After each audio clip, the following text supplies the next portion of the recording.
میری شادی کو 18 سال ہو گئے، اولاد نہیں ہے۔ کسی نے کہا آپ 3 قرآن پاک مکمل کرنے کی نیت کر لو، اللہ پاک نے چاہا تو اولاد ہو جائے گی۔ روزانہ کا 1 سپارہ پڑھنا ہے، کیا ایسا کرنا ٹھیک ہے؟ ویسے تو میں ڈیلی قرآن پاک کی تلاوت کرتی ہوں، اور اگر ہم اسی نیت سے قرآن پاک مکمل کرتے ہیں تو کیا اس کا ثواب فوت شدگان کو بھی ایصال ثواب کر سکتے ہیں کہ نہیں؟ دیکھو میری عزیز بہن، 18 سال ہو گئے، اولاد نہیں ہے، گھبرانے کی ضرورت نہیں ہے۔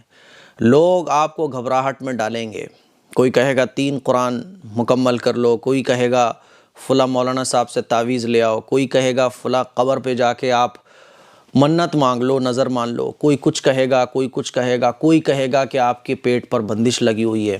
ایسے ہی ہوتا ہے نا، گھبرانے کی ضرورت نہیں ہے۔ اولاد دینے والا کون ہے؟ اللہ ہے۔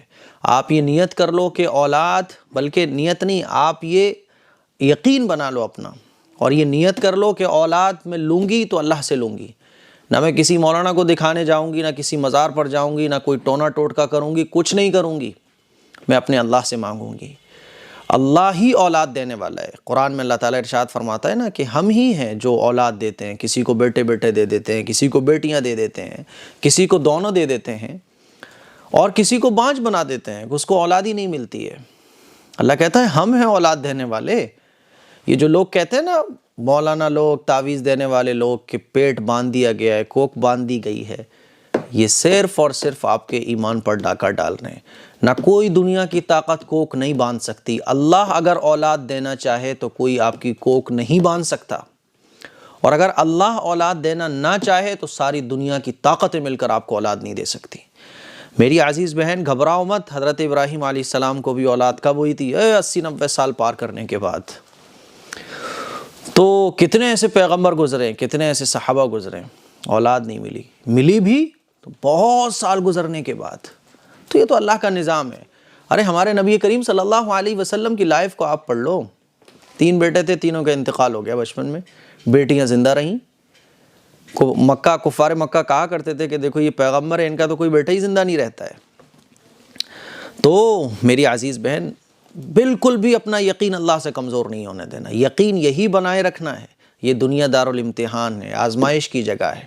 اللہ آزماتا ہے اپنے بندوں کو اولاد دے کر، کسی کو بیٹیاں دے کر، کسی کو بیٹے دے کر، کسی کو بیٹے بیٹیاں دونوں دے کر، اور کسی کو کچھ نہ دے کر۔ سب آزمائے جا رہے ہیں۔ جس کو بیٹے بیٹیاں خواہش کے مطابق مل گئی ہیں وہ بھی آزمایا جا رہا ہے۔ وہ کیسے آزمایا جا رہا ہے؟ اللہ دیکھنا چاہتا ہے کہ یہ شکر کرے گا کہ نہیں کرے گا۔ اور جس کو کچھ اولاد ہی نہیں ہوئی سالوں سال، تو اللہ اس کو بھی آزما رہا ہے۔ اللہ دیکھنا چاہتا ہے کہ میرا بندہ، میری بندی میرے سے یقین بنائے رکھے گا، مجھ سے اپنا کنیکشن کمزور تو نہیں ہونے دے گا، یا کہیں مولوی مولاناؤں کے پاس چلا جائے گا جو یہ کہتے ہیں کوک باندھ دی گئی ہے۔ جو یقین اللہ پر بنائے رکھتا ہے اور کہتا ہے کہ نہیں اللہ میں تو تجھ سے لے کے رہوں گا، چاہے کچھ ہو جائے کوئی بات نہیں ہے، تو نہ دینا چاہے میں اس پہ بھی راضی، تو دینا چاہے تو خوشی سے مجھے قبول ہے، تیرے ہر فیصلے پر میں راضی ہوں۔ تبھی تو کہا جاتا ہے ایمان مفصل اور ایمان مجمل میں کہ اچھی بری تقدیر پر ایمان لانا، کہ جو اچھا ہو رہا ہے اللہ کی طرف سے، صبر کرنا، جو برا ہو رہا ہے، جو اچھا ہو رہا ہے تو اس پہ بھی یہ سمجھنا کہ اللہ کی طرف سے ہو رہا ہے، اور اچھے پر شکر کرنا اور برے پر صبر کرنا۔ تو میری عزیز بہن، گھبرانے کی ضرورت نہیں ہے، بالکل بھی گھبراہٹ کا شکار نہیں ہونا۔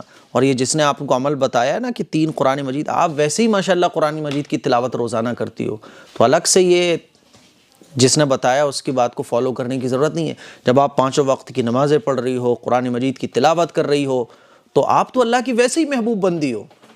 اور یاد رکھو اللہ اپنے محبوب بندوں کو زیادہ آزماتا ہے، اللہ اپنے محبوب بندوں پر آزمائشیں زیادہ بھیجتا ہے۔ حدیث سے یہ بات ثابت ہے، حضور نے ارشاد فرمایا اشد الناس بلاء الانبیاء ثم امثل فامثل، کہ جو پیغمبر کے جتنے قریب ہوگا وہ اتنا زیادہ آزمایا جائے گا۔ آزمائشیں تو اللہ تعالیٰ کی طرف سے انعام ہوتی ہیں، آخرت میں اونچے درجے اپنے محبوب بندوں کو اللہ دینا چاہتا ہے، اسی لیے کوئی پریشانی کی بات نہیں ہے۔ ہاں جو قرآن مجید آپ پڑھ رہی ہو اس کا ایصال ثواب آپ مرحومین کو کر سکتی ہو۔ تو مجھے امید ہے میری بہن، اور آپ نے بہت اچھا سوال کیا، اور اس سوال کے ذریعے بہت ساری ہماری بہنیں جن کو اولاد نصیب نہیں ہے وہ پریشان رہتی ہیں، اور پٹیں گے ایسے مولانا لوگ، مولوی لوگ جو کہتے ہیں کہ کوک باندھ دی گئی ہے۔ خدا کی قسم ان کی پٹائی لگے گی آخرت میں۔ اللہ کہتا ہے ہم اولاد دینے والے ہیں اور تم کہتے ہو کہ کوک باندھ دی گئی ہے۔ ایسے مولوی مولانا لوگ اپنی خیر منائیں جو یہ کہتے ہیں کہ آپ کی کوکھ پر جادو کر دیا گیا ہے۔ کون ہوتے ہیں وہ یہ کہنے والے؟ اللہ کھلا اعلان کر رہا ہے کہ اولاد میں دیتا ہوں۔ اللہ کھلے طور پہ کہہ رہا ہے کہ میں ہوں جو بانجھ بناتا ہوں، میں ہوں جو بیٹے اور بیٹیاں دونوں دیتا ہوں، میں ہوں جو کسی کو بیٹے دے دیے، کسی کو صرف بیٹیاں دے دی۔ اور آج کل کے لوگ، اللہ کے عذاب سے ڈرو میرے بھائیوں میری بہنوں، زبان سے یہ الفاظ نکالنا بند کر دو کہ کوکھ باندھ دی گئی ہے، زبان سے یہ الفاظ نکالنا بند کر دو کہ تمہارے کوکھ پر تعویذ کرا دیا گیا ہے، زبان سے یہ الفاظ نکالنا بند کر دو کہ اس جگہ جا کے وہ تمہاری کوکھ کھول دے گا۔ دنیا کی کوئی طاقت نہیں ہے جو یہ سب کچھ کھول سکے اور باندھ سکے۔ طاقت ہے تو صرف اللہ کی۔ اس اللہ پر اپنا یقین بناؤ، صحابہ اکرام کے جیسا، پیغمبروں جیسا، ایسا یقین جیسے قرآن میں اس کی تعلیم دی گئی ہے۔ خیر، ایسے سوال پڑھ کے جو ہے نا مجھے وجد طاری ہو جاتا ہے، غصہ آتا ہے، کیوں ہم ان ایجوکیٹڈ ہوتے جا رہے ہیں۔ چلیے خیر، چھوڑیے ان باتوں کو۔